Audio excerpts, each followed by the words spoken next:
Hi guys, Jendosi here. Mag-join na kayo sa membership natin para makita nyo agad yung sunod na part. Para maka-join kayo, click nyo lang yung unang link sa description. Malaking help to guys para mag-animated na yung stories natin. Yun lang at balik na tayo sa kwento.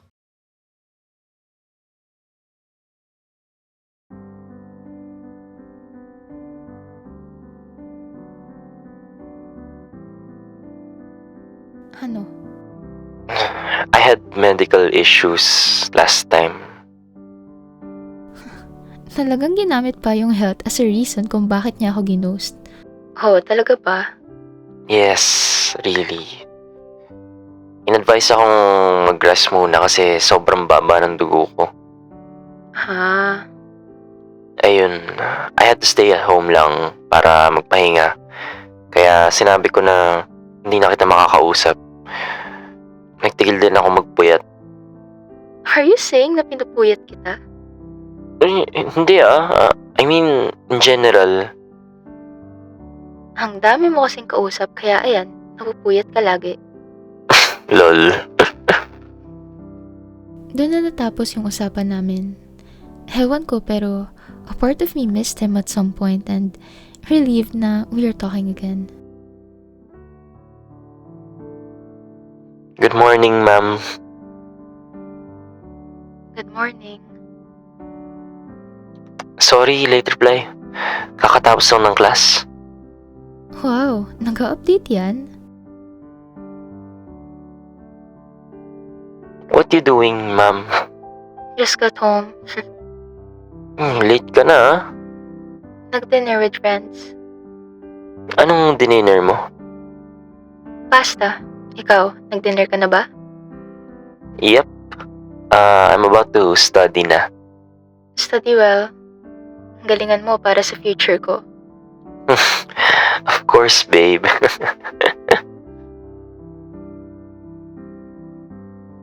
On the way to school. Good morning, ma'am. Hi, good luck sa school. After an hour, nag-reply siya. You too. Good morning, ma'am. Anong gawa mo today, ma'am? School lang, like the usual. Good morning, by the way. Lunch. Did you have lunch na? Yep, saan ka nag-lunch? Hang out lang with friends after class. Hayop na yan. Update ng update pero pag nag-reply ako, sobrang tagal naman sumagot. Ayan na naman siya. Hindi ko alam kung sinisira niya ba o binubuo niya araw ko eh. Good morning, ma'am. Anong agenda today? Nothing, just resting. Ikaw? At tulad ng ibang araw, doon na natapos yung usapan namin. Gets ko naman na busy siya, pero every morning mag-chit-chat siya ng good morning and after ko mag-reply, magkakaroon kami ng konting conversation. After ng conversation, wala na, next morning na ulit. And mind you, minsan magre-reply pa siya sa message ko kahit sobrang late na. Minsan mga hapon na. It's okay with me kaso confusing kasi hindi ko alam kailan ulit or anong oras siya magre-reply. O kung magre-reply pa ba siya. I don't know if meron pa ba akong inaantay na reply eh. I don't even have an update sa kanya kasi hindi naman kami nakafollow sa isa't isa na ulit. Hindi namin pina-follow ulit yung isa't isa. We're just strangers na magkakilala and nag-uusap araw-araw pero hindi mutual sa kahit anong social media account. And since naka-public ako, sa buhay ko lang siya may access. Hindi ko nga alam ang nangyari sa buhay niya eh. Good morning. Breakfast? Done na. Ikaw? Brunch with friends? Nasa school ka na? Yep, almost done with class na. Good night, ma'am. Good morning. Hi, morning. Done na sa school. Same. Just got home by the way. Ikaw? just woke up. Why the hell is he keeping me on hook? Ginawa kong back burner ang pota. I finished my class earlier today, kaya naisipan ko na i-message si Zed. Hi. Hey, Are you busy pa ba? no naman. Hareto sana kita. Pinigilan kong matawa sa mga sinasabi ko kasi nasa library ako. Sa sarili ko. Sige nga, A-apply ako sa'yo, hehe. no need to apply, babe. Above standards na. Lo, heme ka. Nakita ko na nag-story siya na nasa school. Dahil umuulan, mukhang nagpatila lang siya. Gaya rin ng caption niya na, paano ako uwi dito? Dahil nag-aantay lang din naman ako makauwi, sinubukan ko siyang ayain. Date? Date? Umuulan nga. Sunduin kita dyan.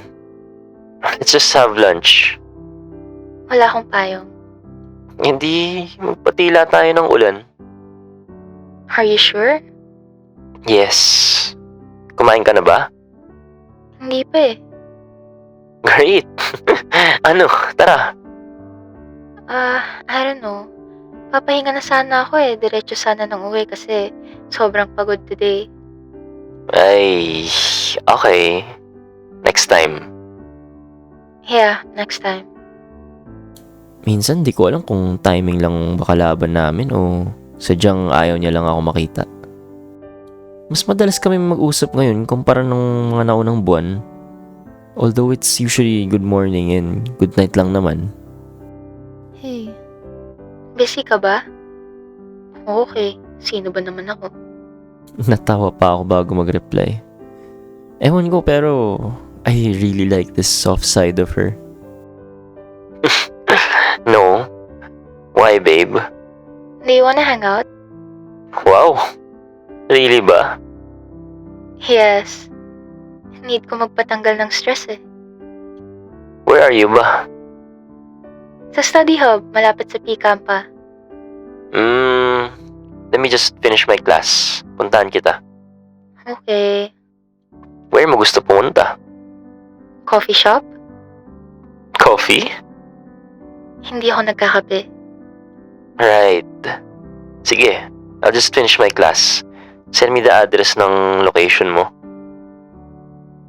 Hindi pala ako pwede mamaya, Chris. May asikasuhin lang ako. Diniditch mo na naman ako para sa babae. May asikasuhin nga lang, bro. I started studying around 6 a.m. and it's 11 a.m. na. And pakiramdam ko, 24 hours na ako nandito. Wala akong maaya kaya naisipan kong ayain si Zed. And finally, nagtugma rin schedule namin. Hindi ko alam pero parang kinakabahan ako. First time namin magkita after almost 3 months of on and off na wala namang relationship. Pagkasend ko sa kanya ng location, nag-antay pa ako ng 30 minutes bago siya mag-reply at sinend sa akin yung details ng sasakyan niya.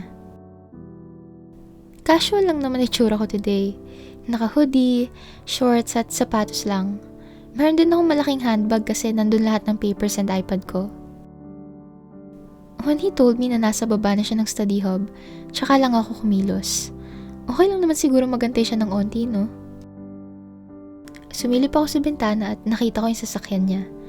Shit, ito na talaga yun. Wini-wish ko pa na sana bumagal yung elevator kasi sobrang kabado ko. Maglapit ko sa sasakyan niya, nagulat ako nang bumaba siya. Hi! Hi! Gusto mo ba makita yung next part? Click mo lang yung join sa tabi ng subscribe.